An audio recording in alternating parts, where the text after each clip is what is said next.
KPIs, KRIs, objectives and key results, a balanced scorecard, SWOT analysis, critical success factor. This is how you can supercharge your organization's progress, whether you're an employee or the CEO. Bismillahir Rahmanir Rahim.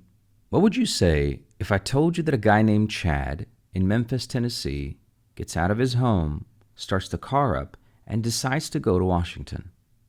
He's in his car, leaves the city limits, gets on the highway, and simply keeps driving, hoping that he'll reach his destination. It's true he knows where he's coming from, and yes, he also knows the name of the place he wants to go to, but he has no road map, he doesn't have a GPS, and there are no road signs to indicate how far he is in his journey, or even if he's headed in the right direction. You might be thinking, wait just a minute, you're telling me that this person really exists? That Chad just randomly starts driving on the highway and is hoping to reach his goal, which is thousands of miles away, without a road map, no cash, no GPS, no road signs, and expects to reach his goal? That doesn't make any sense.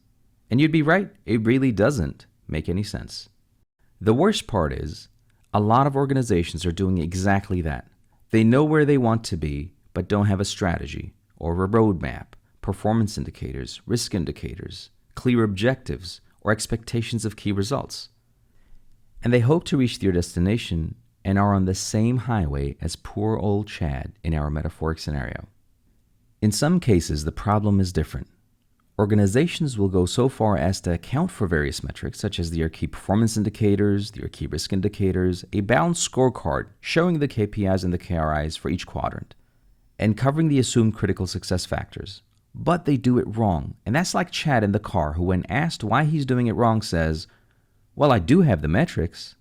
KPIs show my speed, car temperature, the fuel levels, and even my tire pressure. So I definitely have my KPIs and KRIs in line, right?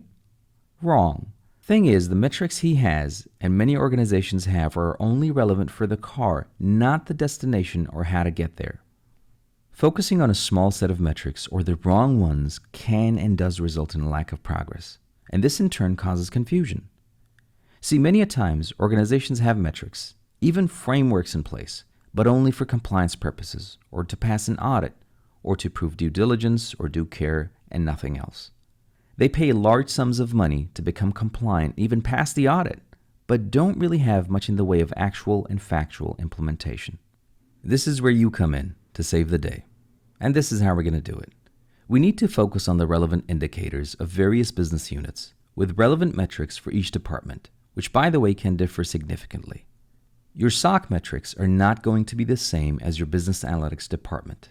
Same applies to AI and data versus marketing or finance. So the goal should be to align with each department and exhume. Yes, it's going to be very deep in there. You want to exhume the most relevant metrics objectively, and furthermore, we have to ensure alignment with how these metrics need to weave into the fabric of your organization. Meaning you want to make sure that all these metrics and KPIs and KRIs and SWOT or whatever have you provide value and measurement and be able to gauge progress toward the overall goal of the organization and its objectives in the short and long term. While it sounds straightforward, and it really can be, you'd be surprised to know people in organizations simply don't know where to start or how to ensure success with an actionable roadmap and a solid strategy.